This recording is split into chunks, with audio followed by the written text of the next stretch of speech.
space. I am partly an academic. Recently got my PhD, and also obviously programmed for film festivals and am involved in the art world that way. And those worlds in a lot of ways are kept separate. And sort of academics oftentimes write about artists but don't talk to them.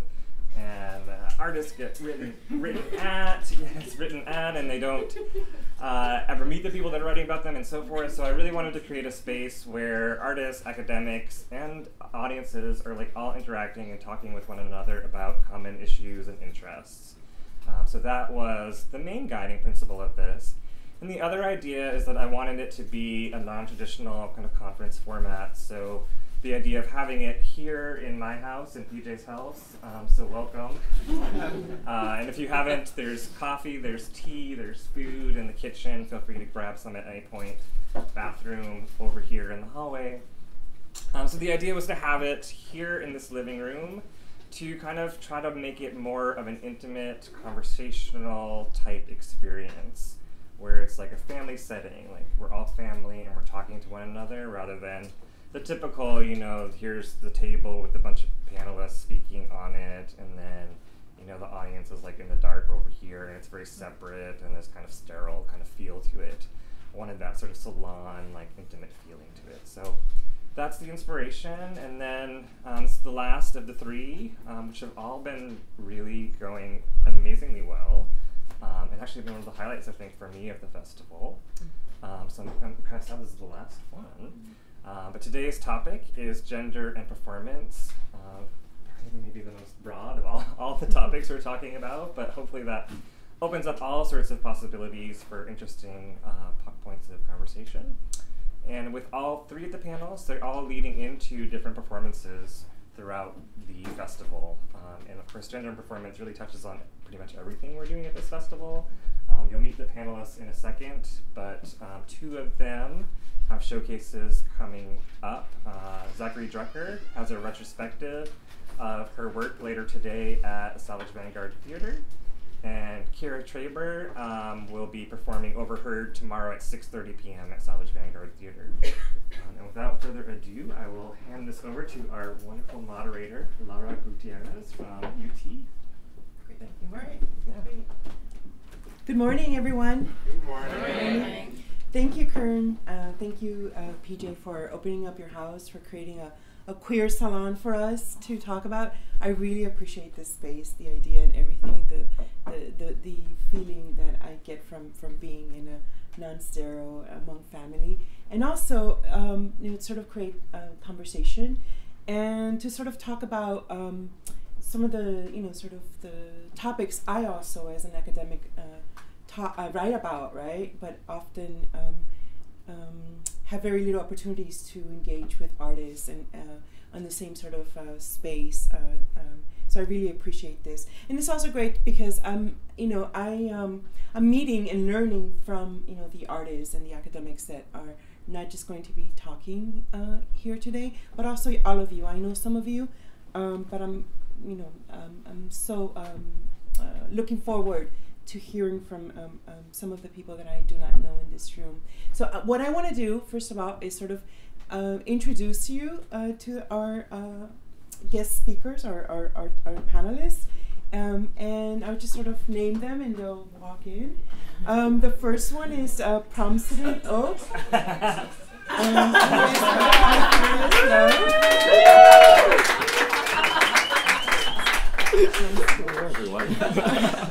Our next one is Zackary Drucker.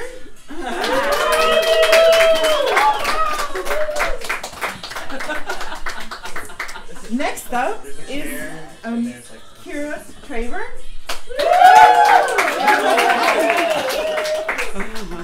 And last but not least is Kareem Khubchandani.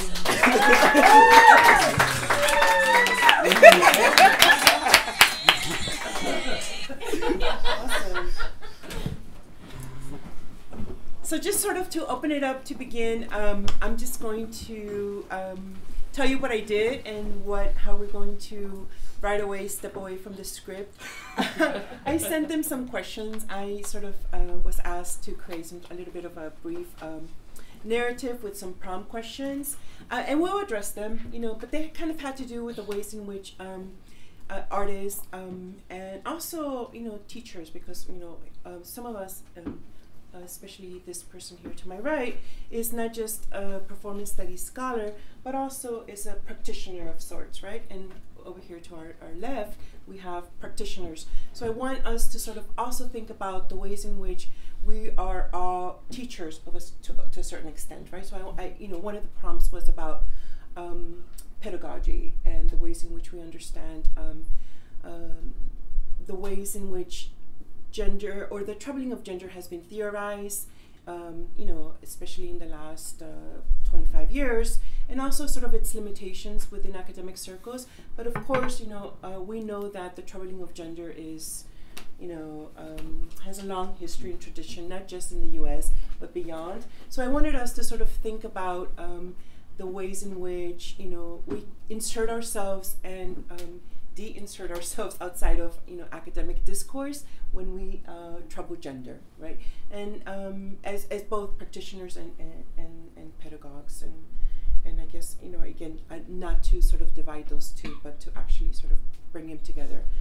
So I asked them a series of questions about the ways in which, race, ethnicity, trans issues, other kind of issues are sort of often kind of left at the margins of theory, right? But also, questions of transnationalism, which is sort of my area. I often sort of think about, what I see in Mexico, what I see in other contexts, doesn't really kind of gel well with, what the theorists are saying. So I also want us to sort of think about kind of outside of the US in terms of those questions.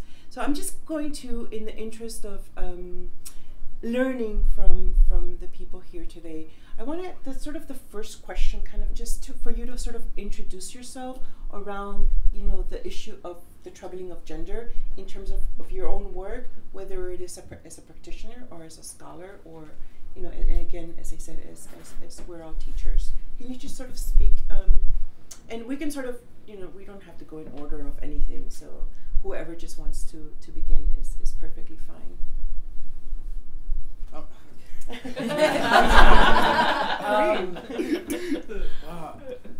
So very, very briefly, my research is on queer performance in India and the South Asian diaspora.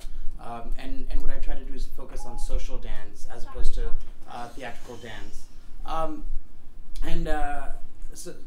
So I try to attend to sort of those very sort of colloquial vernacular movements that come up in our bodies when the right song comes on. And what I had to learn when I started doing my fieldwork was the ways that the ways I had to break apart the gender categories that I knew when I went to the field in India. That there were different ways of articulating oneself through performance. So for example, articulating one's gender through performance. So for example, the Hijra community, which is a specific transgender community in India that has its own kinship system functioning across not just India but South Asia, has a specific clap, open palm clap, that they create a lot of space in which the sound reverberates. But just that clap alone becomes a way of distinguishing oneself and making oneself visible in their gender. So even if they pass as a cisgender woman, they do the clap in order to become visible and ask for money, because the only profession available to them is begging or sex work. So when they're in public, they ask for money with that clap. But that clap not only does the work of asking for money, but it reveals their gender. And so I think that learning how to think about performance through different categories of gender, that it's not just transgender but specifically Hijra, was really important to me.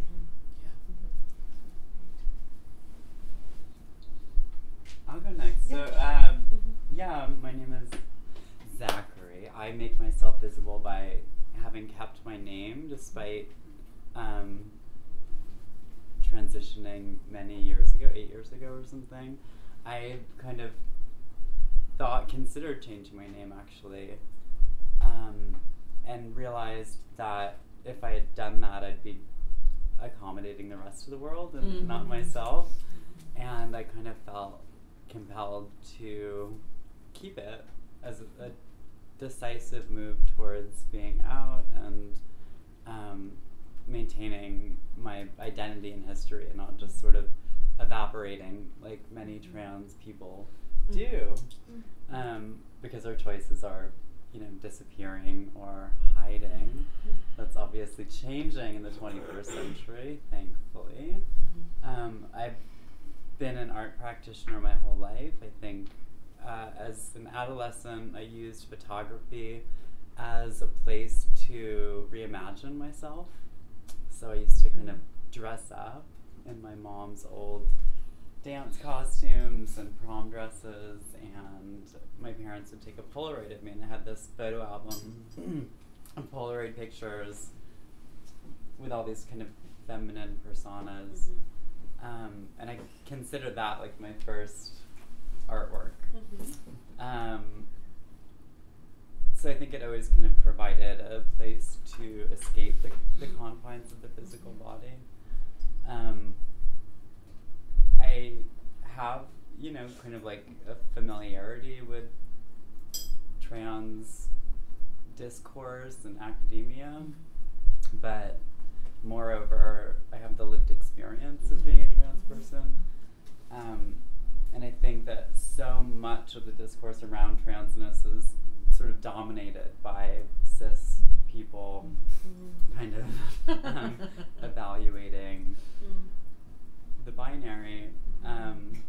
But yeah, so I've been an independent artist for 10 years, and I work on a TV show now also, so I've kind of shifted towards a much more public role after just representing my own narrative and, you know, my own kind of experience to attempting to kind of represent a community. And it's been a really interesting challenge. It's been really fun. I feel really tapped into kind of what's happening. You should say what television show. It's a TV show called Transparent, which is on Amazon. And yeah, I don't know, I guess we'll start there so I don't take up too much time. Hello everyone, good morning. My name is Prum and I am an artist trained in Khmer classical dance, which is an art form that was developed as a prayer and movement that's more than 1,000 years old. So I actually have no familiarity. Okay, hold on. You can't go anywhere in the art world and not be, you know, encounter queer discourse and stuff. But, you know, I'm not read on it. My areas of focus are oftentimes anthropological and ethnographic writings. And so for me, you know, this is a tradition where women are dancing as men, they're dancing as women, they're dancing as demons, they're dancing as monkeys. And so, you know, I wouldn't call it queer because, you know, this is something that has existed before that construct. But, you know, when you look at traditions from all over the world, when you, you know, there are certain deities that embody both masculine and feminine, and in fact, one of our most sacred dances merely depicts the union of gods and goddesses, and it was believed that the union of masculine and feminine, not male and female, because these are all women performing this, the union of masculine and feminine would inspire regeneration and renewal in life and in the environment as well. And so I think a lot of today I'll be speaking about coming from places of tradition to examine how we can look at gender today. Awesome. Good morning. My name is Kirya Traber. I am a theater artist, and I guess it's pretty apt to locate my relationship to gender and queer discourse with my piece Overheard. I'm not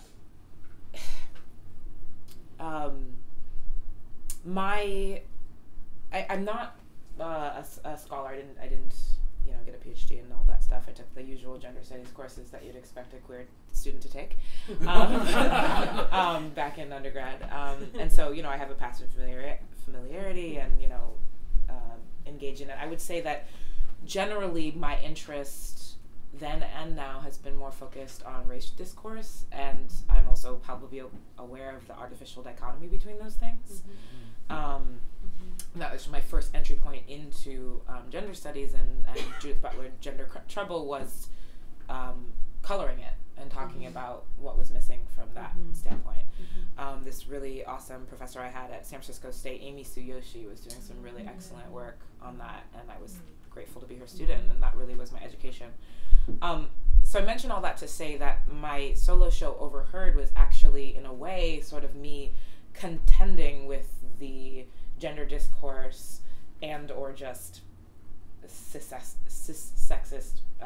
shit that was projected onto me my whole life, and saying, okay, you've wanted me to talk about this my whole life, here's a show about it. So not that it encapsulates all of my thoughts and feelings by any measure, but it's sort of a mini thesis, I would say. And it's really limited in a lot of ways too, because there's only so much I could do with this 45 minutes and 18 characters and just me on stage.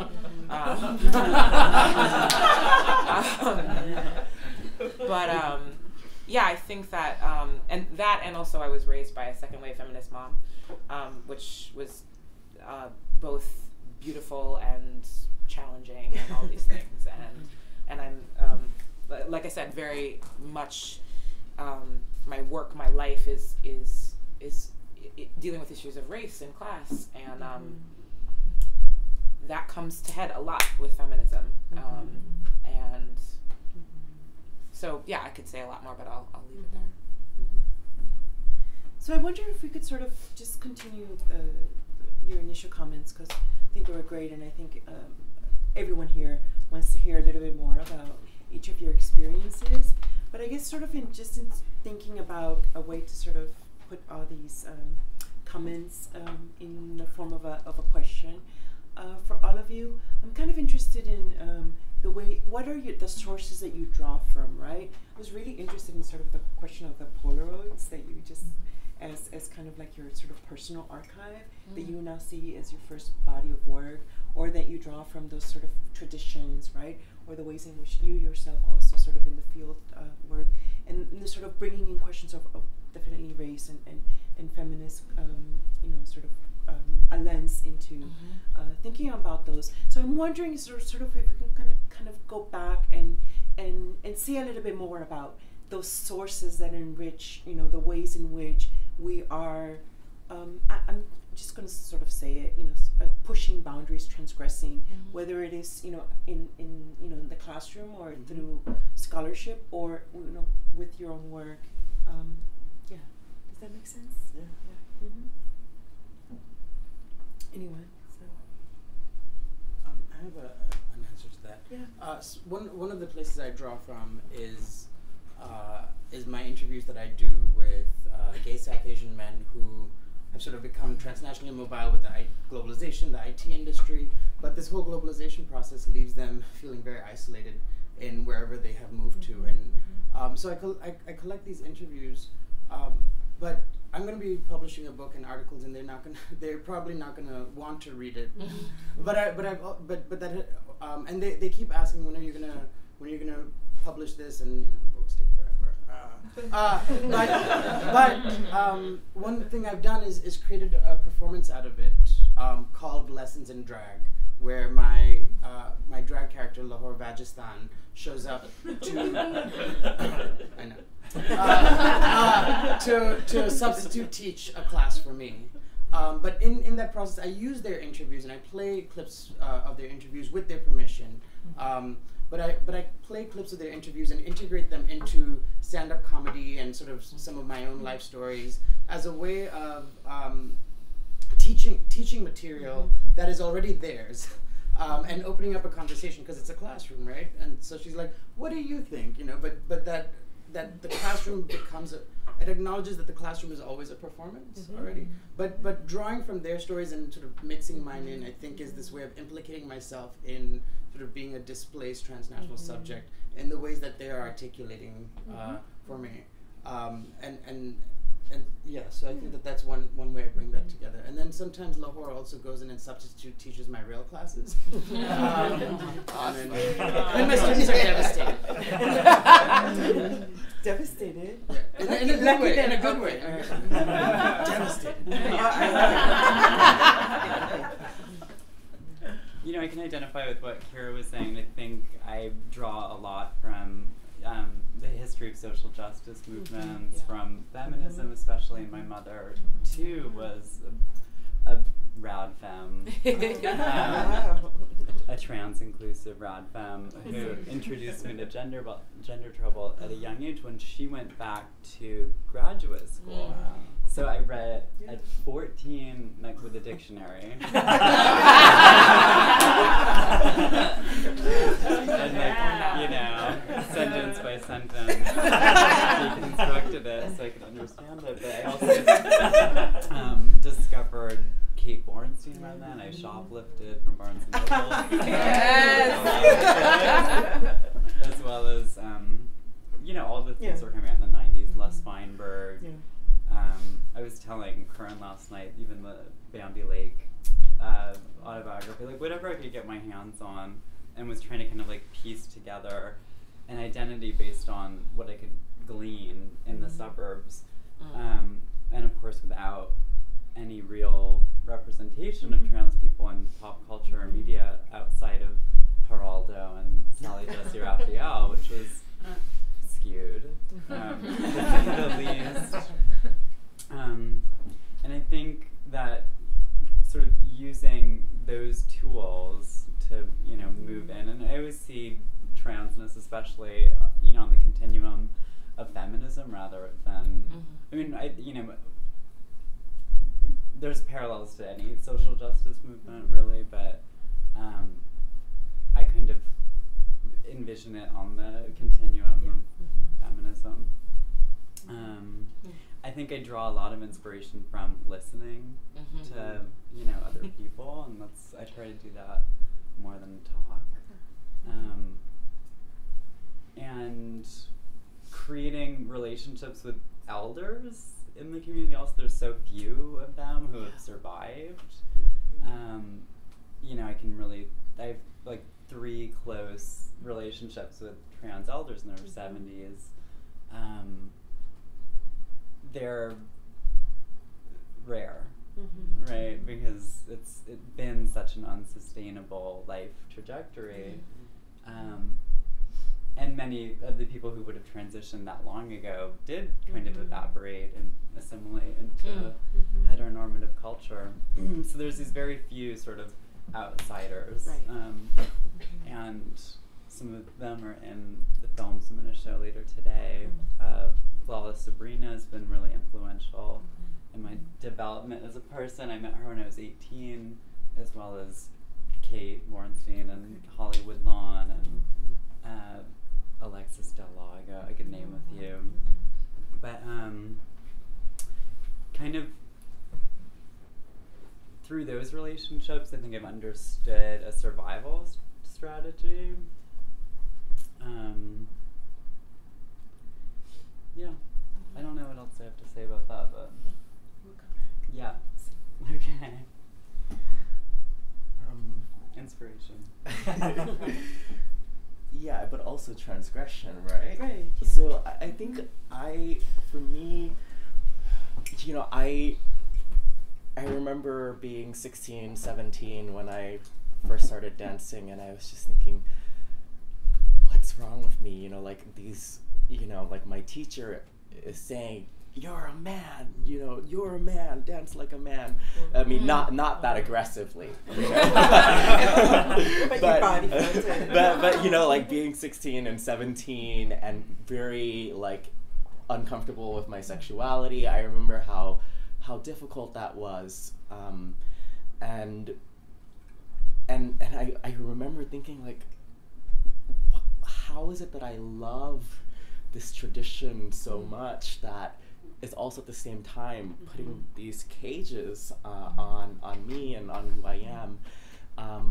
And now that I myself am a teacher, and I'm literally, when we teach, we sculpt our students' bodies, you know, and so it's like we're writing all of these codes of gender, of beauty. We're writing history into our bodies, and I understand. And now I say to my students, you are this type of man, you know, you are this type of woman, and so for me, I feel like I push in a place of love and respect,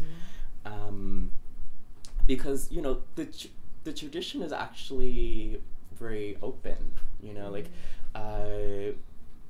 so in Cambodia there's an all-female tradition, which is the more popular one, and which is the one that I practice, and then there's also an all-male tradition where the men perform as women, they perform as gods, as demons, as monkeys, as all the characters, and then on top of that, you know, in one of our sacred dances, a Brahmin appears who is half male and half female, and this Brahmin acts as a messenger between heaven and earth. And so you know, I feel like for us today, we have a tendency to staticize the past, to think of the past as backward and as we're so progressive and stuff. But I feel like, you know, the way that things move is that, you know, certain things come up, but certain things go down, and we're trying to push and pull things up at the same time, and yeah, and so that's why I really draw strength from the most kind of esoteric aspects of Cambodian dance. You know, I think people are very drawn to the costumes, they're very drawn to the cultural affinities of the art form. I'm speaking of other practitioners, but for me, I see the art form as having the most universal life and meaning in its ritual roots, which are to ensure the well-being of the land and of the people, to make the rain fall so that people could eat, which is, and when you look at the Hindu origins of theater, it really deals with issues of censorship, and it relays how the gods equipped human beings with knowledge of the arts so that they could find truth and transcendence in a world of moral and social decay. And so the first performance on Earth, really, the demons threatened to kill the humans, who just performed a scene where the gods triumph over the demons. And so you can kind of see this ritual space, this sanctioned space within tradition, and you can see the role of the artist prescribed within this tradition. And sometimes you just have to say, you know, fuck you guys, you know, I'm more traditional than you are, you know, so. Echoes of things that everyone mentioned. I use, well, I'm sort of going to answer this question forward and then backwards. Currently in my work, I use interview material and also, there's something in the last thing you said that I was like, oh, but I lost it. I use interview material. I'm inspired by the legacy of Black queerness coming out of the Harlem Renaissance. There's a character that makes a cameo in my piece that I originally thought I was writing a show about. It turns out I wasn't. Her name's Gladys Bentley. She was a Harlem Renaissance figure that really outdid us all in terms of defining queer before we even had that term. Or we're using it widely anyways. And of course, you know, I'm a devout worshiper of Audre Lorde and la la la la la. However, I think one of the most important things for me to acknowledge in myself is that because my family culture was queer in the broadest sense before I was born, like I come from a long line of folks that have chose different paths, you know, whether it was my on my father's side, my grandfather, who was a scholar at UC Berkeley and then ended up on the street, half by choice, half by racial oppression, and lived this nonconformist life until, you know, it was completely unsustainable. Or on my mother's side, my grandmother's family, going back many generations, educated women's, like first women doctors and Harvard and whatnot, not getting married, you know, whispers of, are they gay, blah, blah, blah. I don't come from the normative, as in terms of American culture. I don't come from that lineage. So my context growing up was not to push against the norm. My context was, what's the norm? I literally had to discover it. And so for me, I sort of feel like I've had a reverse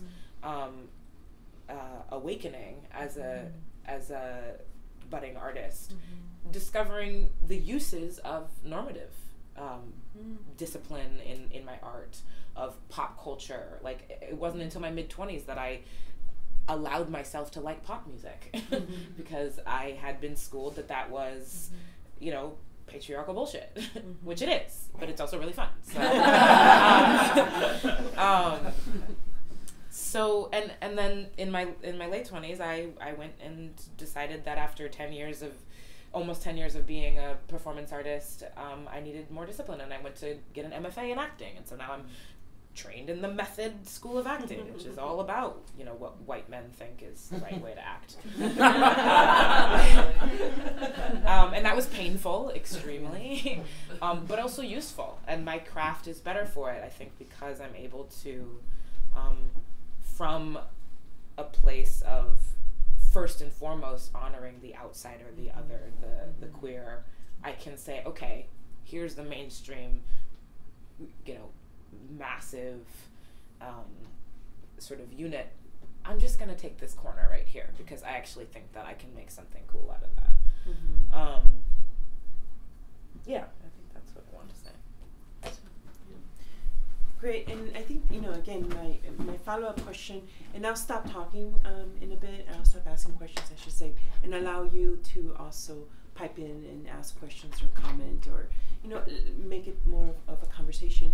But I do want to ask another question if possible, and I want to I'm interested in kind of thinking about the sort of understanding of teaching through performance for whatever, you know, reasons, whether it's, you know, sort of,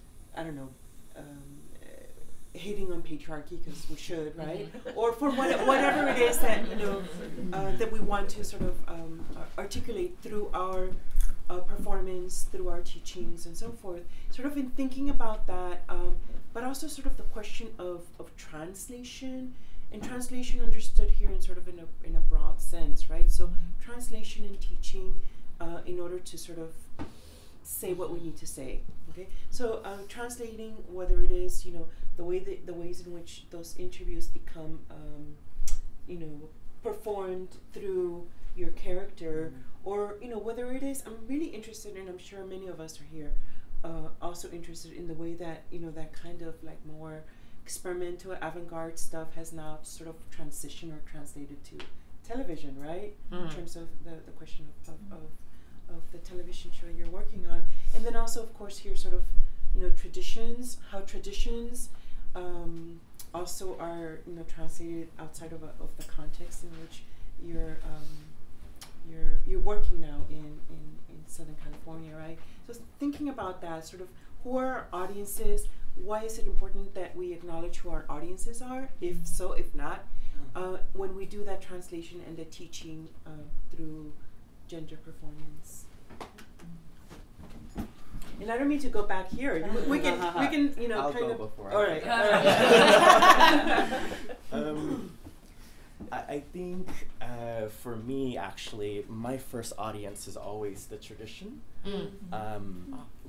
because, you know, this is an art form that was nearly destroyed in a genocide in the 1970s, and actually before every performance we always stage a ritual called Sumbehkru, which means prayer to the teachers, and in this ritual we offer food and candles and incense and prayer, but we also offer music and dance. And so the way it works is there are traditional pieces that each character performs before the altar, but then there's also moments where we offer specific works from the repertoire. So that could be pre-existing work that we're getting ready to perform, or it could be new work that we've made. So it's a moment to it's a moment actually where the past and the present and the future meet, and it's kind of a commitment and a testament to the resilience of art and beauty in the face of so much loss and trauma. And so for me, you know, I don't know that I say that I'm going to perform in front of an American audience, so I'm going to do this. I'm going to perform in front of a queer audience, so I'm going to do this. I'm going to perform in front of a Cambodian audience, so I'm going to do this. You know, I don't know that I section things off like that, because, you know, for me as an artist, I'm interested in finding a kind of universal beauty. I'm trying to, and I ultimately believe that people are the same everywhere, that we all want the same things, that we all feel the same emotions, but we all are trying to get to the same place, but we're just taking different paths to get there. And so so for example, one of the things that I did recently was I re-performed a traditional Cambodian dance called Prum Apsara, and that dance has come to symbolize the highest in Cambodian notions of femininity and of identity. The princess herself was the one who premiered in the role, and it depicts the mother of our race performing, playing in the garden. And in the sculptures of the Apsara, you know, they're all topless. And a woman who goes topless in Cambodia today would be considered a prostitute, would be considered a whore, you know. There's all of these things that, you know, that she would have to face. But so I stripped away the skin-colored leotard that people would wear. I stripped away the crown. I stripped away the skirt to kind of confront and offer, confront and offer at the same time. It's possible to do the same, you know, this gay dancing body to this tradition where, yeah, you know, women are playing as men and they're and women, and they're doing these love scenes, but it's not necessarily gay, you know, and it's not queer in the way that we've constructed it, you know, and so I can do that very easily in the States, and, you know, nothing would happen or whatever, but, you know, I came to a point where it's like, you know, I don't want to hide in this the safety of an avant-garde circle, you know, but at the same time, because I'm thinking about the tradition as my audience, I know that this gesture has meaning, has significance beyond that. And so when I uploaded the video onto Facebook, which is how young people in Cambodia are accessing information now, it was shared nearly 2,000 times, and then I got threats of violence for that as well. And so it made me think that, you know, like, sometimes when we're making work just from our place and not necessarily responding to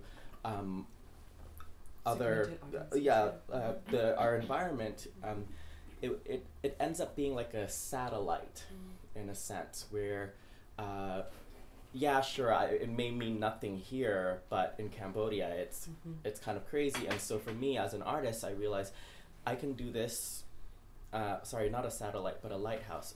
You know, maybe I can do this from far, and the lighthouse is shining in the dark, and it's guiding people from far away. There, so, you know, there's the sense of teaching by just embodying, you know, just being naked on stage and crying for people who can't cry, and dancing for people who don't know how to walk anymore, you know, and really quaking people from the inside, and then instilling them in a new equilibrium in a sense. I would say, at least in my own sort of performance practice, I think about performance very differently, in that I think about it as never universal and always culturally situated. And in terms of some examples of what I think about, and specifically in the performance of gender. So there's a dance group a contemporary dance group in Bangalore called Nritya, and they have a piece called Mars, which, I mean, men are from Mars. But what they do is all the men in their cast perform different ideas of Indian masculinity. So what they're showing in that performance is that there are different ways of performing masculinity, and there are different notions of masculinity. That masculinity is caste, it's regionalized across India. There are depictions of the fishermen. So different roles that are prescribed to men. But there's this one moment that they come out and they're all wearing masks of Bollywood actors, and they're doing the most simple moves of this and this and this, and the crowd goes wild. So they've been flipping and jumping and sort of showing how strenuous their bodies can be and how sort of virtuosic they can be. But the ultimate moment of virtuosity comes from the most simple movements, because they're culturally situated and because people can access them. Similarly, a lot of South Asian drag queens and transgender performers do the tiniest hip movement, and it was in a it's just this thing right here. But the second it happens, everybody screams, because I think there's a conversation. When the conversation can happen between an audience and a performer, certain performances of gender produce a shared communication. So I think about performance as culturally situated, and in my own practice as a drag queen, I host a South Asian queer night at a bar in Chicago, but the crowd is mixed, like about 30% South Asian, but they get the sort of Bollywood songs. There's still enough people in the audience to get what I'm doing. When I performed for what I knew would be a mostly white audience, I didn't want to do Bollywood because if you watch So You Think You Can Dance and all those shows, they're like, oh, you all look so happy, like it's such a fun dance, and I want people to, when they watch my performances, to see more than just fun. Right. So instead of doing Bollywood, I did a medley of Madonna's Frozen album, which is her sort of Orientalist moment. That allowed me to do this and this and this, which I know how to do, but also for to do all the other things that happen in, including Ray of Light, right? Like by the end, I'm wearing a blonde wig and flipping my hair around, and I think that's. That they can see me as both a brown body and they can see her white body as appropriating brownness, I think was important.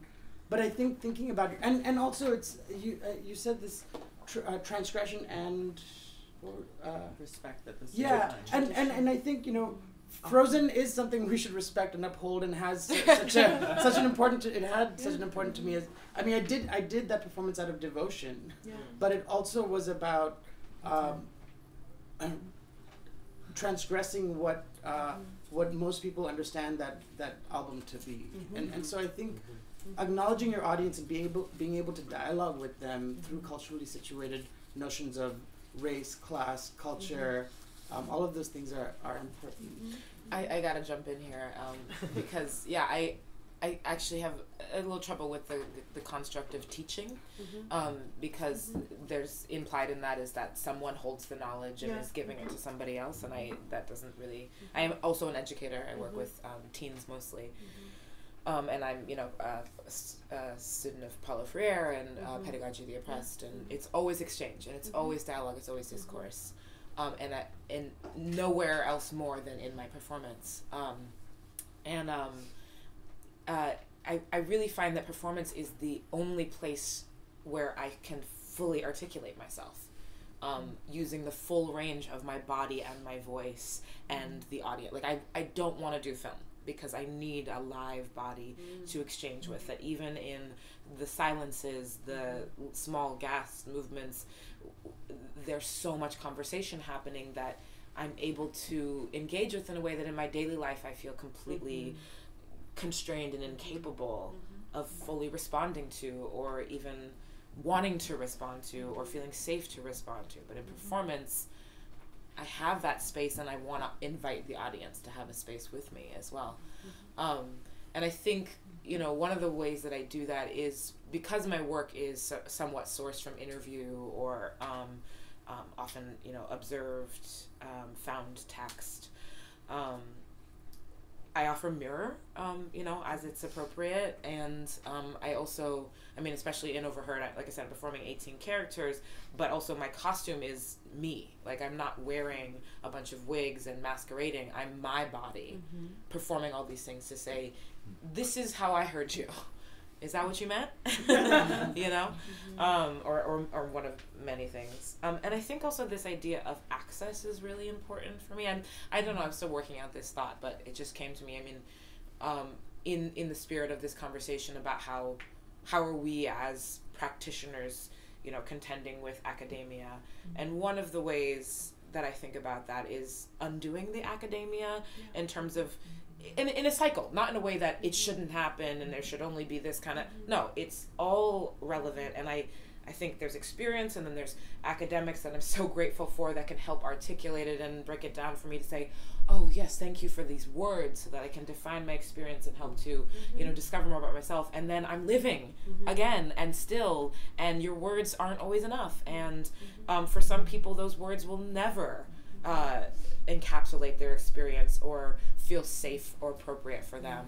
And so I want to constantly do that dance, you know, in the ways that we might think about teaching traditionally. I may offer some of that in my performance alongside of, you know, the more mundane mirror, and just see how those things, you know, look next to each other. And again, I'm nothing without my audience. There's just no point for being without that. So many good answers. Wow. And such a luxury to be able to speak after all those things. I feel like, yeah, there's things I can tag on to. I think, you know, we do teach by example. We're infinitely transformable. I think that's the incredible thing about being a human, is your exposure to people and new ideas affects you regardless of how much you resist. You know, sometimes it's on a psychic or subconscious level.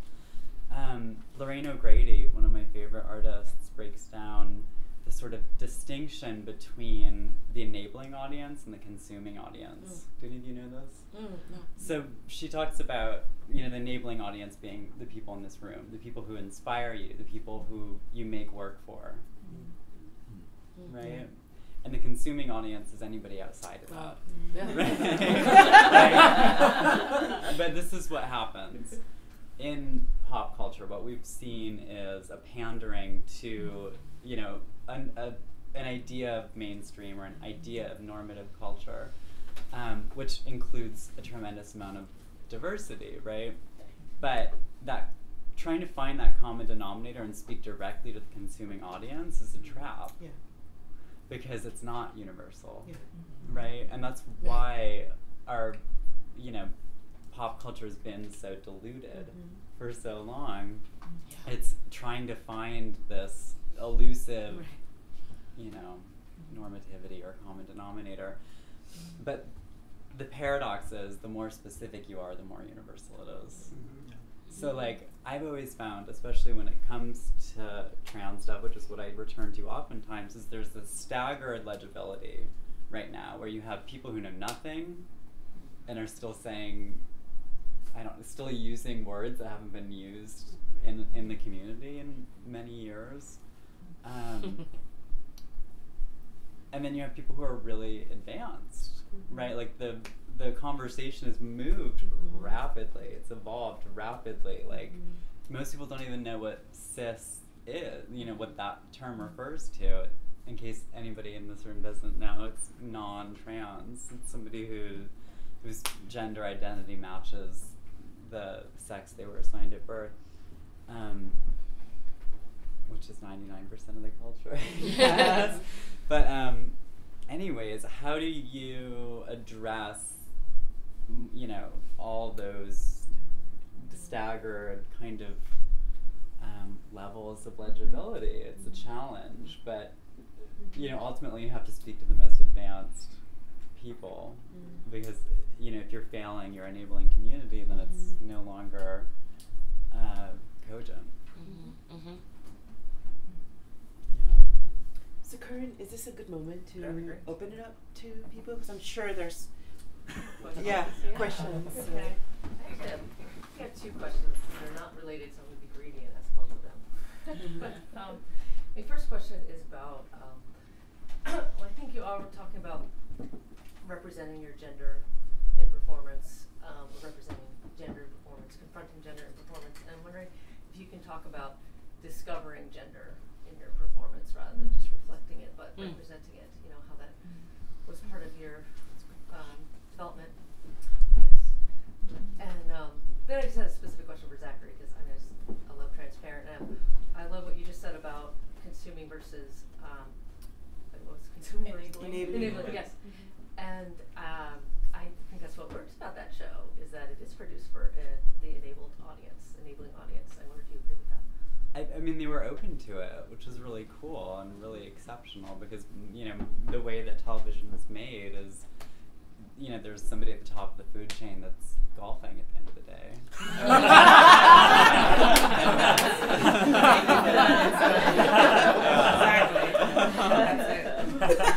Exactly. And, you know, and I agree. I mean, I think that's why it's a successful show. And they were open to collaborating with, you know, two artists, ultimately, you know, Reese Ernst and I, who is my collaborator. So that's really unusual. That hasn't happened, really, as far as anybody, I don't know, as far as I know. And the other piece was about finding gender in your work. Like, what kind of gender, or what gender did you discover gender through the performance, not just reflecting it or representing it, but how did you discover it? Well, I think and what's the relationship between that discovery and the performance? For me, it was through art making, definitely. And I think as I evolved as an artist, you know, I went through my undergrad and then I went to grad school, and I had kind of like cultivated this self, this like creative persona that was always like a feminine self. And I think at some point I realized that there was too much of a disparity between that and kind of resting on an effeminate, kind of more male identity. But I'd always been walking the line, like, you know, was an androgen kind of at a young age, and went to my prom in a dress and stuff. But that was, you know, a kind of impulse towards rebellion that I've always had. But I think I, at some point, thought, okay, I need to have a fully integrated self, you know, and like this art kind of persona should be me all the time. So that's when I transitioned. I mean, it was one of the many things that led to it, but I was like, oh, this is gonna be me. Yeah, I relate to that as well in terms of coming out of, as I keep referencing my lovely mother, she's amazing. But second wave feminists, you know, sort of forced androgyny in some ways, like, you know, don't be femme, whatever you do.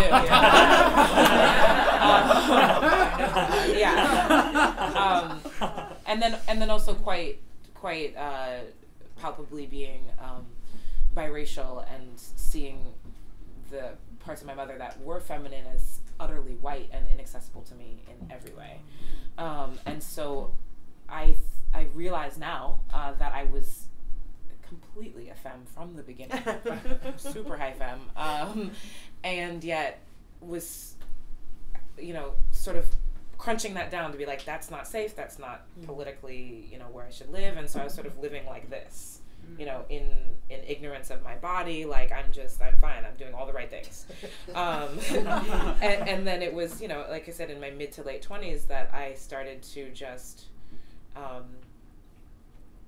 not be able to avoid how safe and affirmed and loving of myself I felt in femme performance in my daily life, and it became early, and it was safe first as a performance. Like, I'm just doing it for this one thing, and then I'm putting it away, and then I could find more comfort in that, and then also becoming high femme allowed me to contend with my masculinity more, and I also have, you know, really powerful masculine energy in me as well that I don't live in as much on a daily basis, but is very present, and I now find beautiful and handsome and sexy in ways that I couldn't before because I was ignoring it.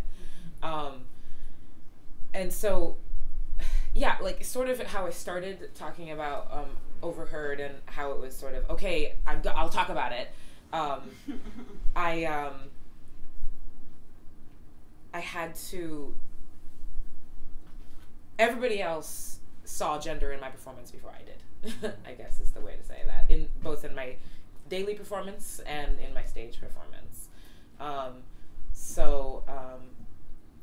Starting to identify as high femme in my daily life allowed me a lot of access, and then, you know, working on Overheard and other gender performances that I did before that allowed me to figure out what kind, like, to be intentional and deliberate about it in a way that I hadn't had access to before.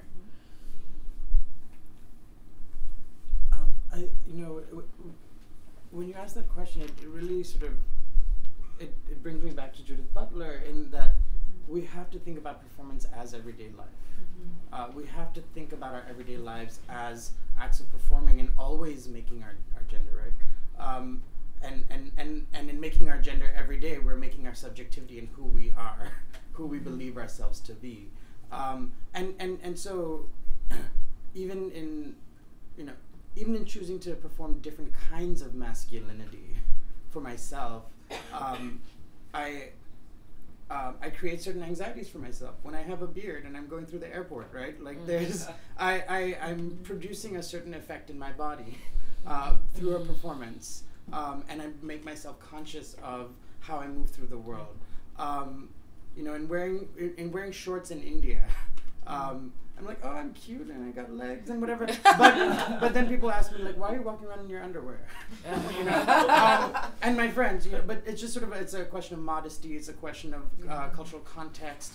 But I think all these, I think the way we move through the world and every day, I think performance is a really great way to think about how we come into our gender, and how our gender changes over our lifetime. It changes with age. So I think that that's just in you asking that question. I think it brings together full circle this question of, in troubling gender, I think we also trouble what performance is. Performance isn't just the stage, right? It's how we move through the world, and how the world is taking us in, and allowing us to be.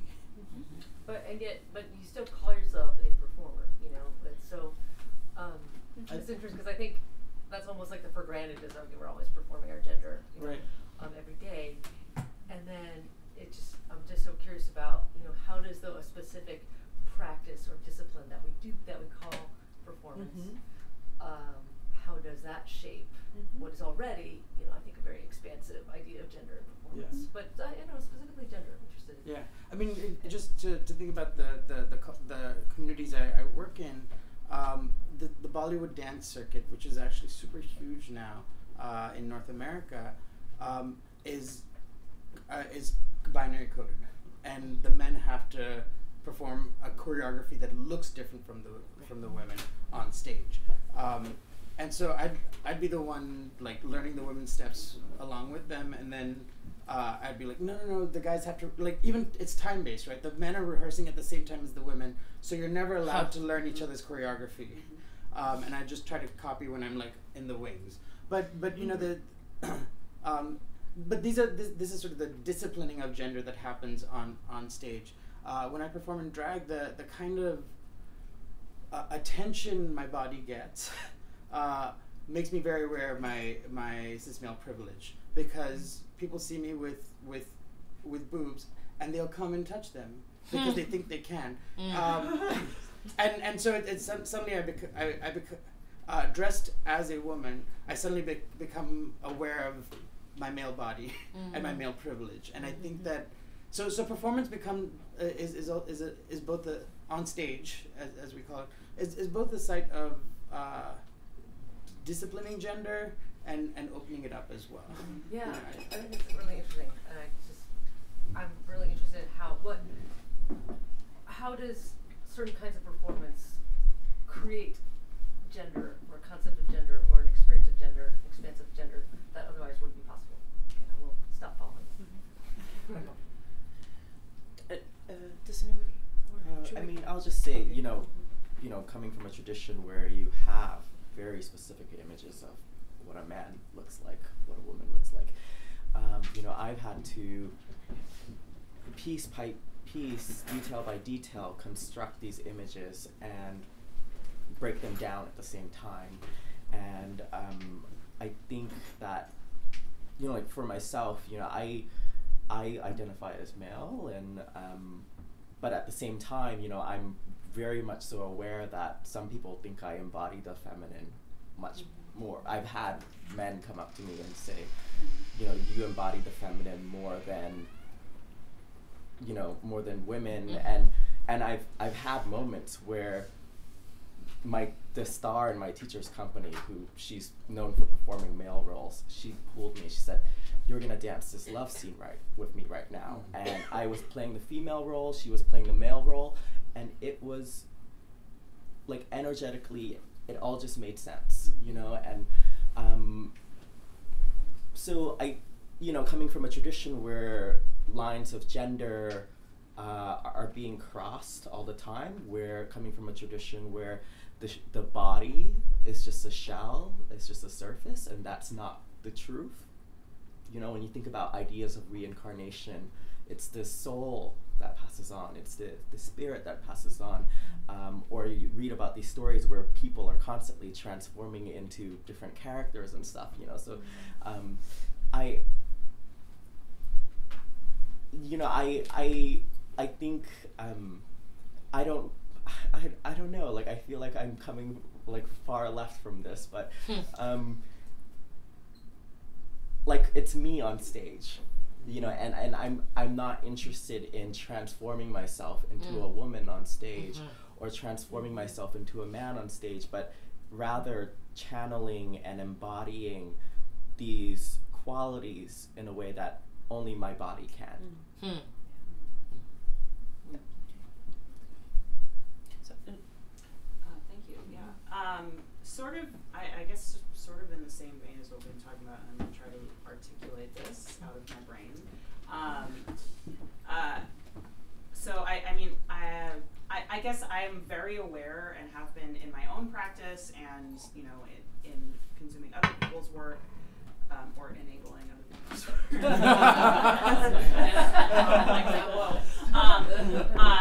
That performance and art is like, this is a place where these kinds of conversations, where gender keeps happening, and I don't see this happening in other fields. So I'm wondering why. It's like we've talked a lot about like, okay, so like we come at performance and then we discover the performance in our daily life, and then the performance in our daily life kind of feeds the performance.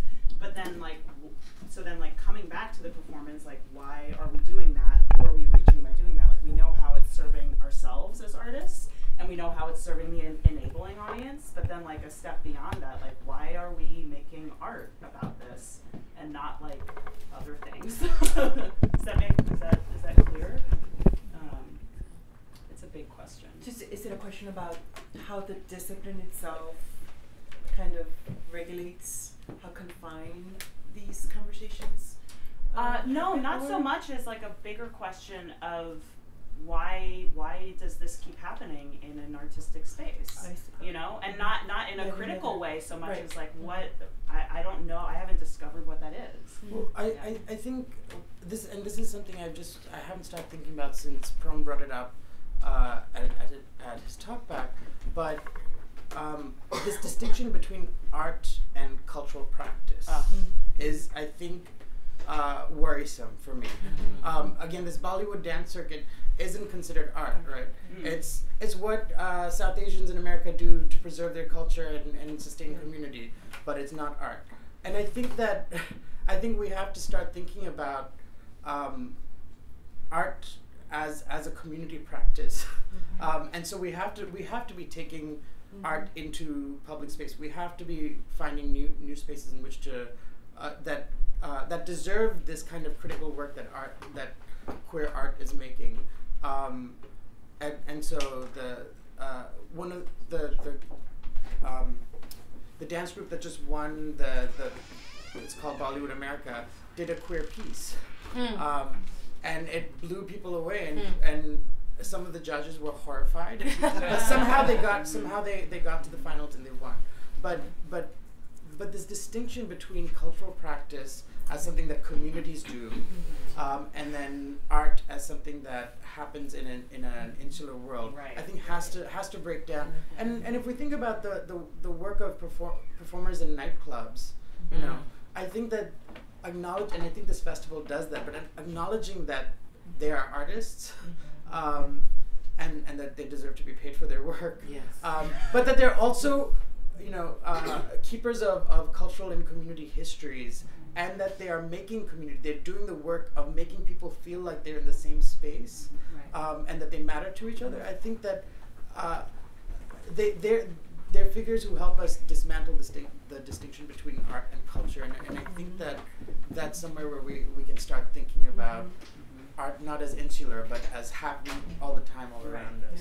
Yeah, transparent feels huge to that too. Sorry to jump in. I'm actually just having because it is such a piece of queer art that is just like right in the middle of mainstream TV, which people don't even think of as art necessarily.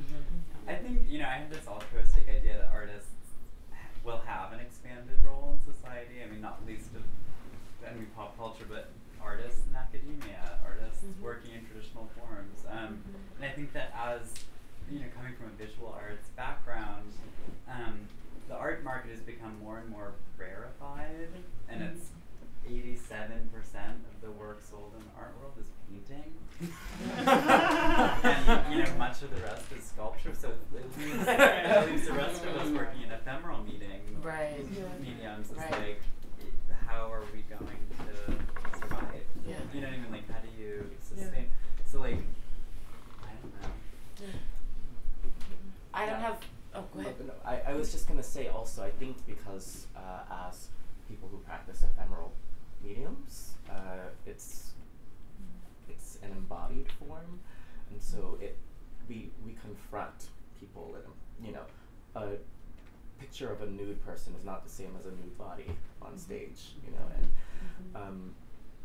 and oh goodness, oh my god, I'm having a brain fart. Can you say your question one more time so I can how and why are we exploring gender in performative spaces specifically? I think that the embodied nature of what we do is something very big, and I think also just speaking to Kareem's idea about, you know, the separation between culture and art. And it's your idea. But for me, I think about kind of like the role of the artist as being one of service. So, you know, like traditionally, dancers were offered to the temples where they were considered devadasis, or servants of the gods, you know. And so, for me, now I'm translating that as in service to, as opposed to a servant of, you know.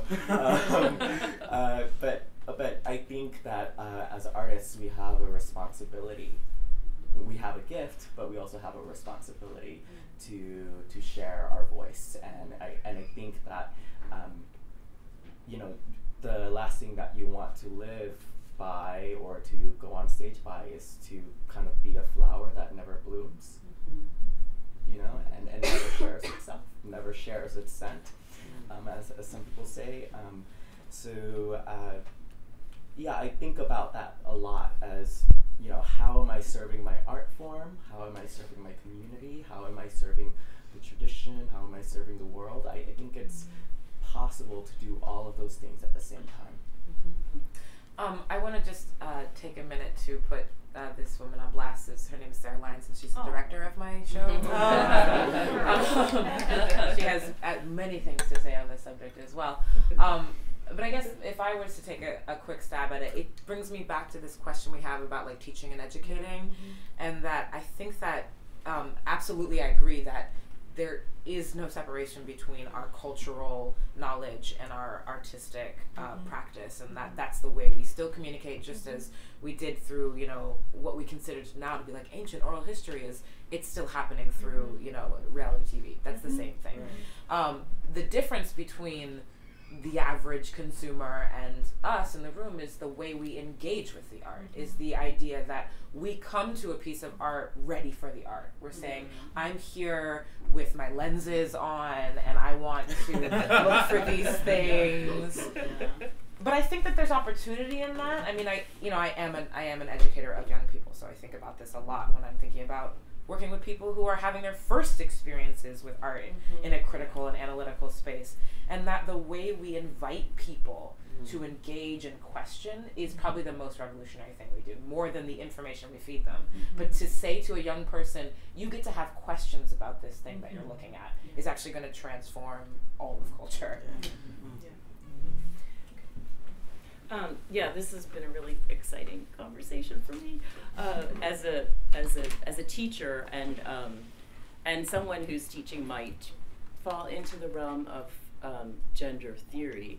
But I want to really build on what people have been saying by challenging the distinction between theory and practice, as a lot of you have been doing, thinking about how the distinction between art and cultural practice, if we break that down, also changes where knowledge happens and how it happens. So, I mean, I love that you can say, and I took the usual gender studies courses. Like, what does that mean as, again, kind of second generation, like the legacy of feminism, queer studies, critical race studies, and so on, that we can assume that that's available, but I don't take that for granted, and I'm sure you don't really either. And I'm also, as a teacher, actually Julie and I are both involved in a project of teaching a new Intro to LGBTQ Studies course at UT. It's kind of amazing that it hasn't existed until now. I mean, there's a lot of queer content in our curriculum, but trying to be accountable to what would young people need to learn that can have that label of introduction. It's not an easy task, even in 2015, and it's partly because I bring to that wanting my teaching to be more than a reading list. As valuable as a reading list or a bibliography is, the process of transmission is embodied practice. So what would it mean for me as someone who does also think about practice, whether it's yoga practice or dance practice, or some of us were at gay ballet yesterday, and I hope we'll be there tomorrow. And I learned so much from Andy Scott, or being reminded of my experience as a student in a dance class. What is that model of teaching, which often is so exciting for me because it is quite different from some of the more like heady, abstract ways in which we do business in a lot of the academic classrooms. So in my learning from artists, which is a method that I really has been so important to me, I've been trying to find ways to articulate it. Last night I wish I had thought to say in the audience that one way I value Traber is that being able to write about one of their performances actually like crystallized or made it possible for me to write about what a queer trauma theory would look like. I mean, I could not have done it without benefit of certain performative moments that, far more than Judith Butler. I really, I'll just throw it in there because her name has come up a lot. I really aspire to write differently, be somewhat different in the world as a scholar, intellectual. So, so creative practice and what artists give to me, I just want to kind of honor here and say, I think my question for the room, or what I'll kind of take away from this, is like, what is our dreams for the classrooms and the learning spaces we want to have. This is obviously one, and for those of us whose work in the world is to be teachers in academe, which is its own challenge. Where do we take our modes of survival and creative practice from artists? How can we also help you do your work? I think it's an opportunity for sort of thinking bigger and more ambitiously, especially in this moment where educational space is being decimated. And so we have a lot of work to do to even, keep that terrain open as a place where creative and embodied work can happen. So I'm just very aware of how, vulnerable even those of us who are in very secure positions, relatively speaking, are. So it's nice to even just be able to name the challenge or the problem here. Thank you. But just wanting to throw that down as a question for us all. Like this kind of salon format is one that I think really opens up space for some really giant questions about art, education, the body, and feeling, which is where I've dedicated my life's work to challenging that regime of the head.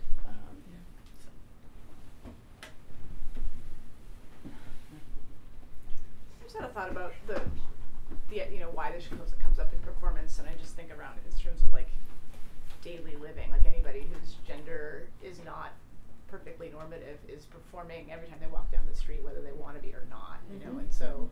And even if it is normative, you're performing. True, but there's an extra attention that you get if you're not performing according to how people awareness should be, and that can often be really negative attention. So I just think in terms of like some people who would never call themselves performers are performing on a daily basis, where like that attention is coming their way and they have to figure out how to flip it or deal with it or survive it or all of those things. And so folks that are able to then take that and then use that to create a more like intentional space or a space where they have more agency and control to sort of flip that, question it, open it up, take it apart, like all of those things. Like that's really like a place where that sort of the ability to like create a new thing comes in. That's a little bit different than I don't know. I think some people are able to do that on a daily basis in the street and flip it and take it apart and survive it in lots of amazingly creative ways and never take it on stage. But they seem like really natural counterpoints to each other. We're also really appreciative of the work that you do and the work that many of us do here, both in terms of in the classroom and on stage or whatever, on television or whatever we do. Just really appreciating, and again, I want to echo and really appreciating the opportunity for this space. I'm like about to cry right now. That's how happy I am. But more questions, comments from maybe back there? Yeah. Something that I was just thinking of with the last comment was, what does performance not allow us to do? So what in our lived experience can't be reflected on stage, or what is left out? Specifically thinking about trans experience and the very real risks to embodiment of walking down the street and looking how you might want to look. I'm always already about a utopia of performance and the great things it can let us do, but just that struck me in this last comment about what does it leave out or not, what can't be staged. Yeah, great question. I think some of the things we don't have a choice in staging is race, right? Yeah. When your body is and Michael Jackson is evidence that even the race body can transform. But what can't, like, how does race already signify and put us in danger well before we start making choices about how we're presenting, and I think class as well, in our access to the kinds of clothings and accessories that allow us to.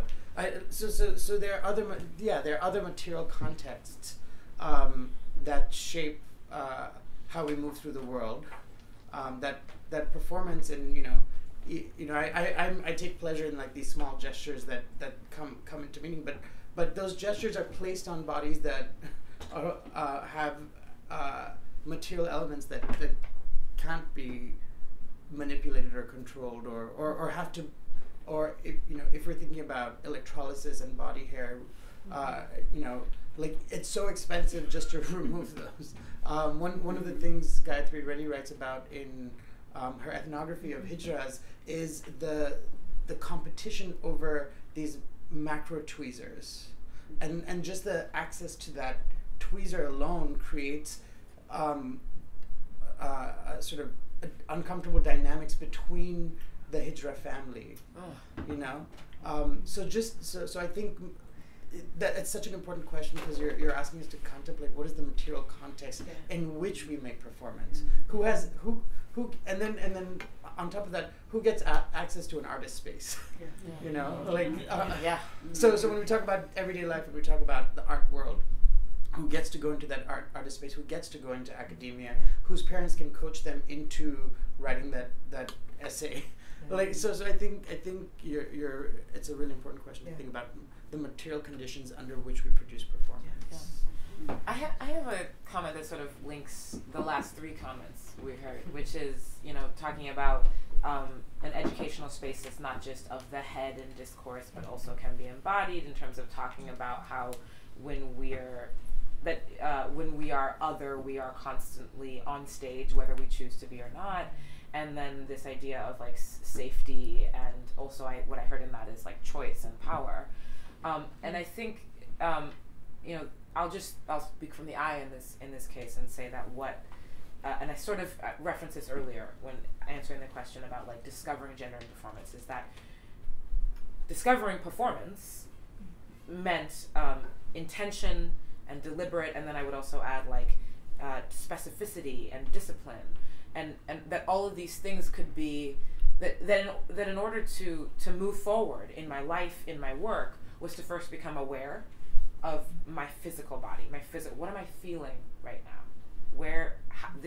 There's world happening around me, there's experience happening right now, but how am I feeling? Because oftentimes we move through the world and we react before we know how we feel, right? Because our body is making a choice already. It's practiced, it's educated, it's wise. But if we can take a moment to be aware of that and have a specificity and refinement in our physicality and our presence in the same way we do with our language, that's been the most empowering thing for me. And that allows me to have moments of choice and power, but then also realize where I don't have that because of my racial identity, because of my class access, et cetera, et cetera. But at least I'm aware, and then I can be aware of the places where maybe there's room to push and say, oh, the rule is I don't get to have a choice about this moment, but I'm going to try something different, and I'm actually going to kick this a little bit and see what happens.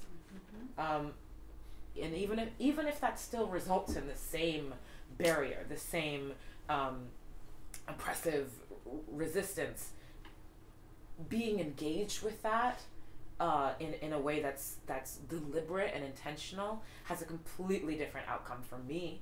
And I think, you know, when done in community and in performance, can be different for all of us, and we can sort of have a moment together that allows us to talk about this transcendence that we've been sort of dancing around. And I think, and I'm gonna speak from within the academy, but I think that the current obsession with utopia in the academy is through the lens of performance. I think it doesn't worry me so much, because I think the people who are writing about it, one, are responding to privileged gay white men who get to write about, you know, their ability to step out of the relational world in which they live, because they can make the choice to be on the margin, and they can make the choice to do that. And I think queer people of color and women of color writing about utopia are saying utopia are those fleeting, ephemeral moments. It's not performance cannot always do utopia for us, but it's those moments that tell us perhaps it's okay to do the work of surviving when our material conditions on an everyday basis negate our existence. Here, a moment of utopia, if we want to call it that, a moment of feeling good with other people and knowing that we have a social relation with other people, can give us sustenance to keep living in the world and reaching out to other people. And so that discourse hasn't worried me, I think, in the way that it worries a lot of people, because I think it's in conversation. It's a conversation that's calling out certain privileges that particular academics have had to say, we don't need the rest of the world because we're, the world doesn't want us, we don't need them. I think, but that comes from a specific space of privilege that they wrote those things in. And so I think the utopia discourse is a critique of that. I think if you're talking about the trans bodies have always performed, and that's sort of one of the few sites of circulation of trans bodies when it comes to drag performance and basically being a showgirl or a sex worker or a housewife. If you're,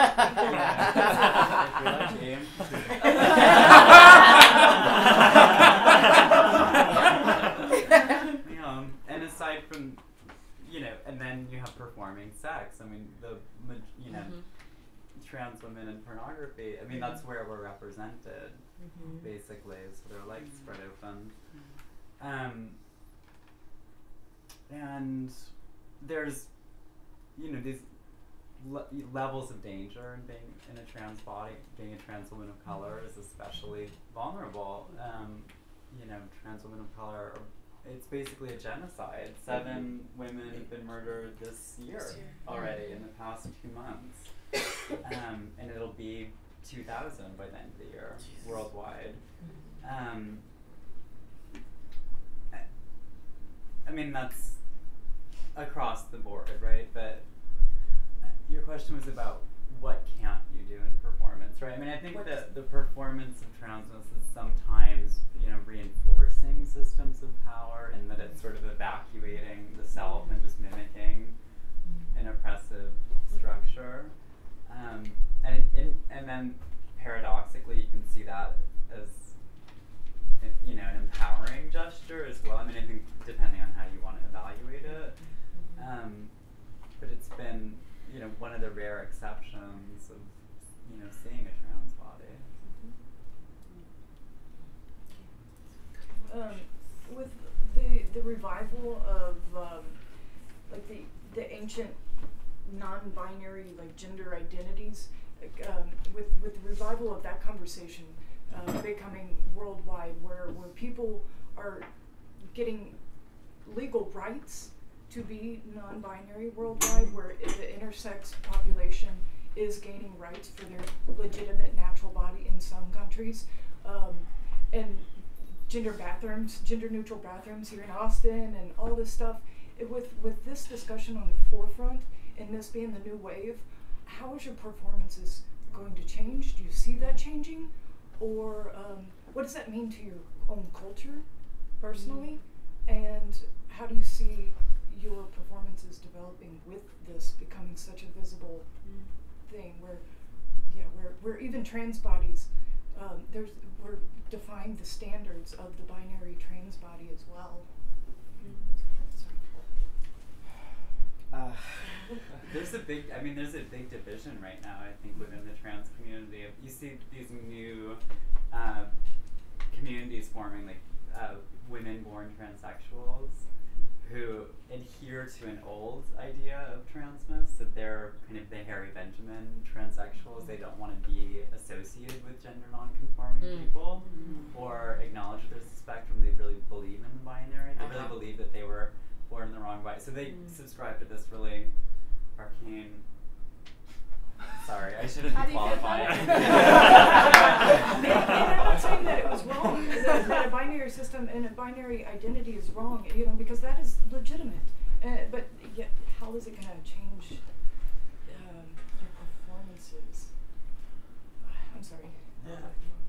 Well, yeah, I mean, and then I think, even within those factions, there's a newer generation that's much more fluid and gender variant. I think that's really inspiring. I think, within any social justice movement, progress happens, and then you have people who are a little bit older. And we've yet to see a backlash. I mean, that's the thing that I'm always bracing myself, is sort of like, this is an unregulated time when it comes to trans politics. And we've made all this progress, and there hasn't been, there will be a backlash. Like, it's inevitable. It's within the next 10 years it will happen. And then, this might seem like the Wild West, or, whatever. The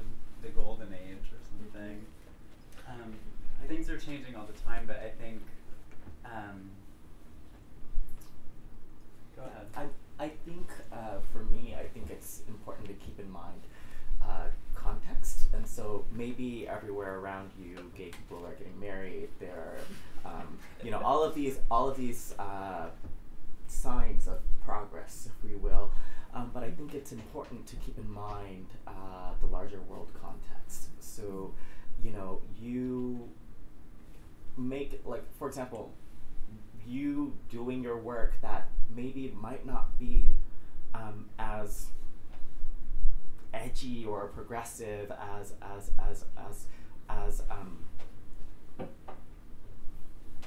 forward thinking, you know, as on the cusp and on the fringe anymore in this context might mean something totally earth-shattering in a different part of the world. And I think with platforms like social media, you know, we have a more easier opportunity to be that lighthouse, you know, to be that lighthouse. And I think that, you know, there's a quote by Martin Luther King Jr., but some people say he actually ripped it off of someone else. But that, like, when, you know, injustice in one part of the world threatens the justice of another. And so I think it's important to be able to flip that and think about, like, how can the creativity, the peace, the openness, the spirit of freedom in one part of the world inspire other parts as well, you know. So I think that, and that's why I think when we're making work, you know, it's about not necessarily like going to the outside and saying, oh, this is what this community needs, I need to make this. You know, it's really, especially as performers, we're working with our bodies and the histories and all of the experiences that have been written into our bodies. I feel like it's important to kind of circle around the things that move you most and finding different paths and possibilities to kind of get to a higher state of meaning and relevance and truth by encircling these things, you know, as opposed to grabbing for all of these things. I think what's coming up for me is part of your framing was, and in your own community, and so that, you know, made me think right away. And I have a lot of communities, right? But the first thing that pops in my head, which is, you know, where I mostly live in terms of my intimate life, is Black community. And the conversation we're having is not about gender neutral bathrooms, it's about walking down the street and not being shot by the police. And obviously there's a very strong relationship between those things. And it's not loudly being talked about. My interest is, you know, can we not isolate the experience of police violence against other kinds of institutional violence? Can we not isolate the experience of what are perceived as Black men? The violence against what are perceived as Black men, which sometimes are female-bodied people who look like they might be Black men, from the broader experience of Black-bodied people. Can we say the word Black all the time and not be punished for that? I mean, I've been literally told in my graduate studies that in auditions I shouldn't say the word Black because it's too political, and so I guess I say that to say that I mean, these are all really rich conversations, and obviously, you know, we've been talking about like the genocide on trans bodies, and so, like, you know, being able to challenge a binary is so important too. But I'm particularly living in a place where I want to be able to say the word Black, and I happen to have hairy legs and armpits and date female-bodied people, and those things aren't separate from each other, but the Black has a capital B first for me, whatever that means. And it's slippery, like you can feel like, I don't know, I mean, there's the perception that things are moving forward and really they're becoming more institutionally entrenched, and then they're being bend it out in these really horrific ways. I mean, just, as we see that sort of more and more countries granting recognition to gender nonconforming people or to their gender folks, or I think we also have to ask what's going on the ground in those places. So HuffPo will tell us that this is happening, but what actually changed on the ground.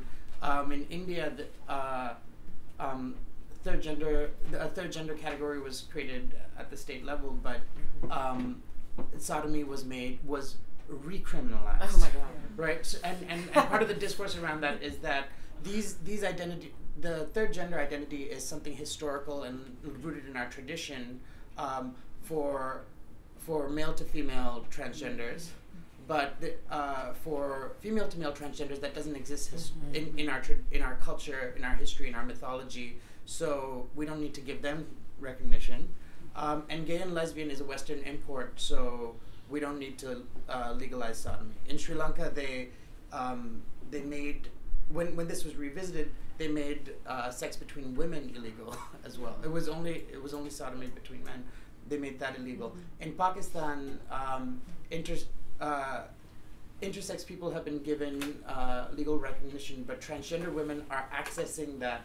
So never, because they don't actually have to show their genitalia to get access to this citizenship. So something historical was used to say, okay, intersex people have always existed. We should give them legal recognition, but and other identities are using access to. So the way history and tradition play into our current notions, or the way we access history and histories of gender, I think is complicated. And I think one of the examples that is most complicated is the ways in which two-spirit identities have been taken up historically by gay white men in America to say, look, we've always existed. Let's go back to the land. Let's make these communities that go back to the land, because Native Americans were most welcoming of non-conforming gender identities, and so I think this invocation of history and tradition is also quite complicated.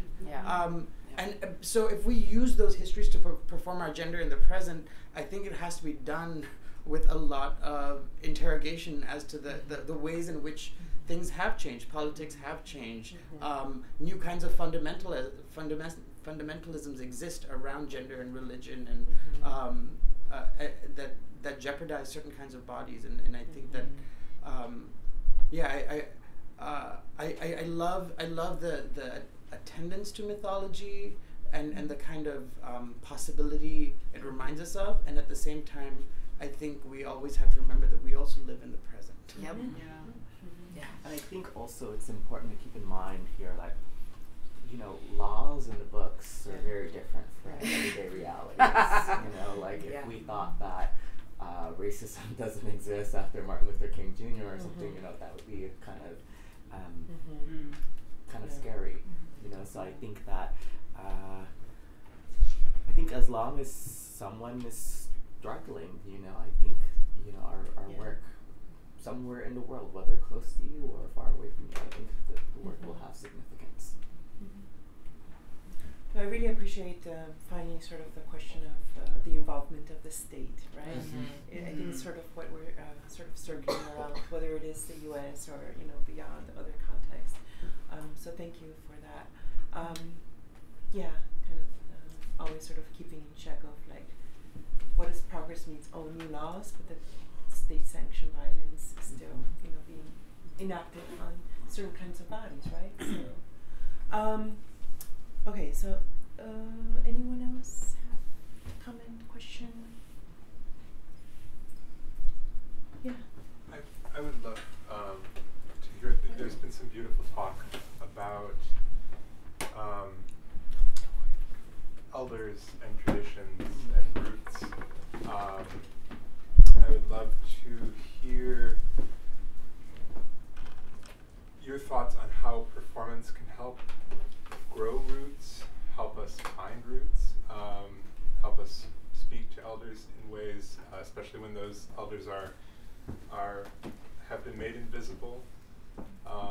And for me, I'm thinking specifically in a queer context, but also knowing that queer for us is situated in a cultural and temporally specific way, right? So just any thoughts about accessing traditions in performance? I was just in Chicago before I was here, and having a conversation with a group of trans women who were talking about their elders in Chicago. So I'm just like, revisiting that. And this sort of history of, being a showgirl and then kind of being as invisible as possible otherwise. And for a highly visible youth generation, which is, what we're a part of, that's really intimidating because we're politicized, we're creating platforms, we're speaking out, and we're, we might be the most visible generation actually, because as trans youth come up, they, may go on hormone replacement therapy before puberty and be really assimilated. And then the people before us have not been visible. They've really been on the margins and underground. So I think in the same way that we as children learn to parent our own parents, that's kind of how things happen, right? Like your parents teach you the first half of your life, and then you teach them. Like you kind of have to keep them in the world. I think that's our responsibility to our elders, and especially if you're not, reproducing in the traditional ways, you kind of have to choose your family and find your family. I think as you get older, it's harder to stay in the world. It's harder to stay connected. And I think that we have a responsibility in queer communities especially to reach out and to include everybody, and I think we have so much to learn and exchange. I think also as we think of our elders, I think we also have to think of the politics that we learn not from queer people, but that are queer politics, specifically our families and our biological families that may have. E. Patrick Johnson has an essay called Everything I Need to Know About Queer Studies I Learned from My Grandmother.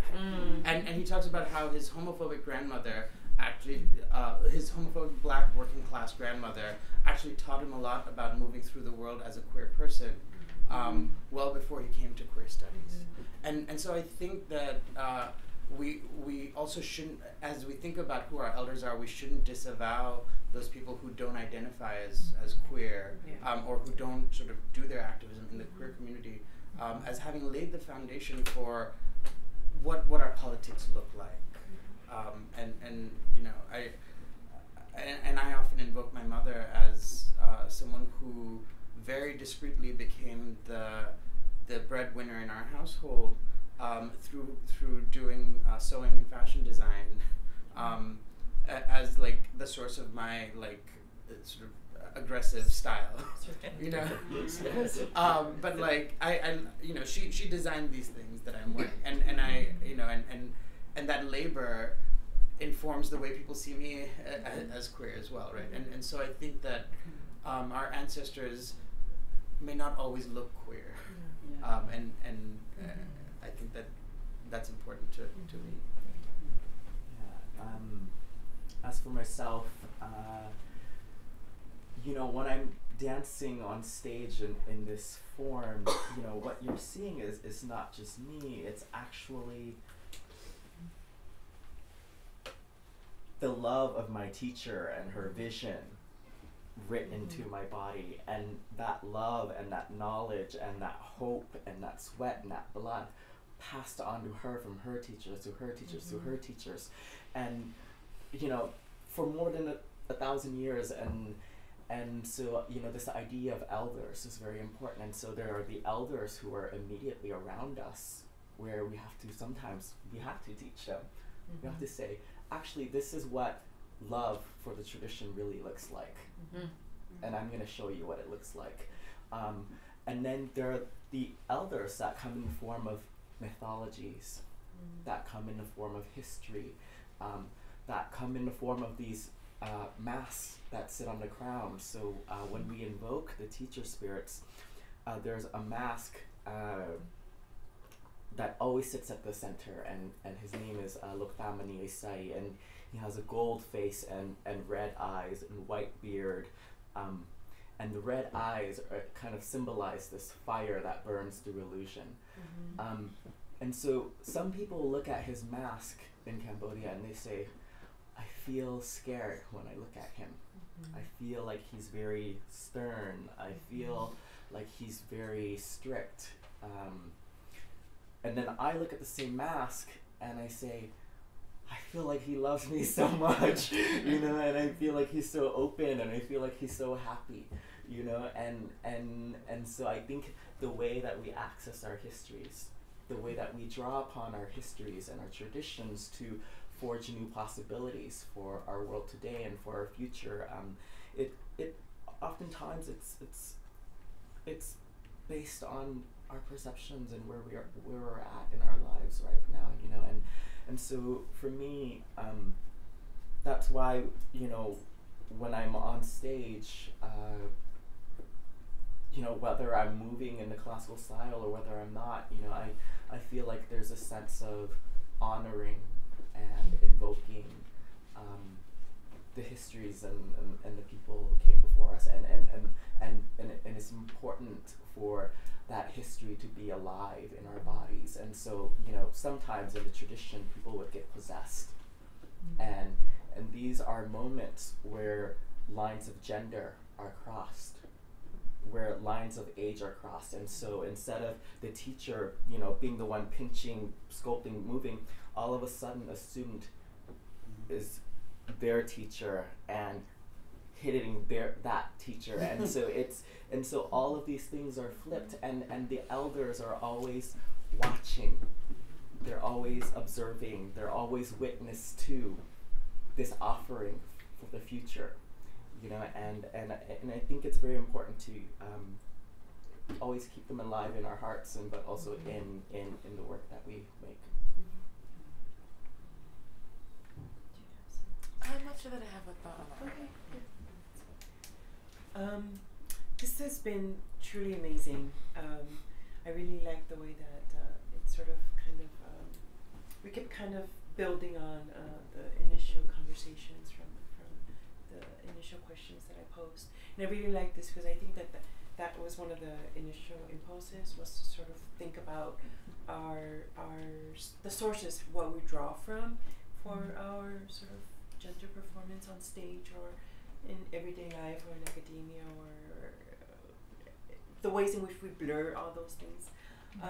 And also sort of to think about the archive and those photographs, but also our body as an archive. So I want to sort of just kind of, if you have any sort of concluding comments, thoughts, final things before we kind of close it up. Is that cool, Corey? That's great. Yeah. I just think it's incredibly important when we talk about gendered performance to remember that gender is always shaped by class, race, nationality, and also by interpersonal interaction. And so regardless of the work that we do to produce an effect in the world, the way people see us might, and this is, our labor might fail. And I think that that's sort of the precarity and the beauty of a performance as a way of understanding how we move through the world.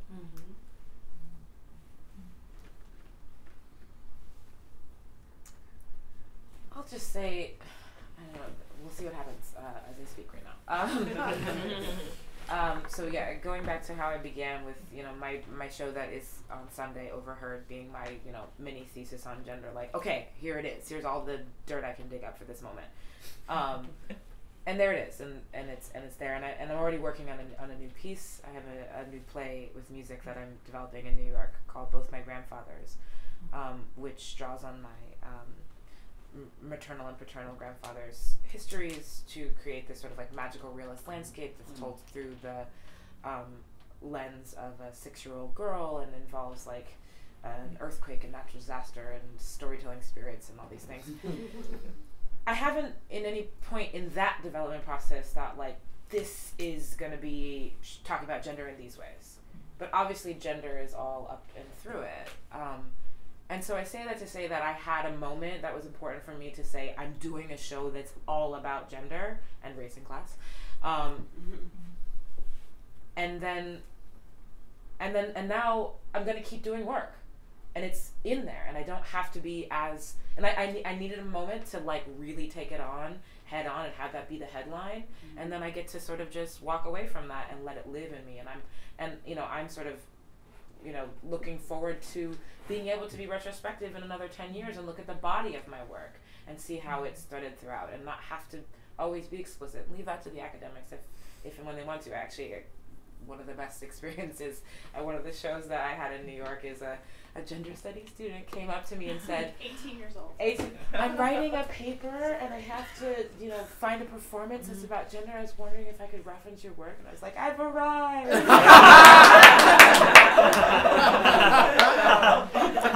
But I don't have to be the one to do that all the time. And I'm grateful for the moments when I do, and those are reaffirming and invigorating, and sometimes help to check me.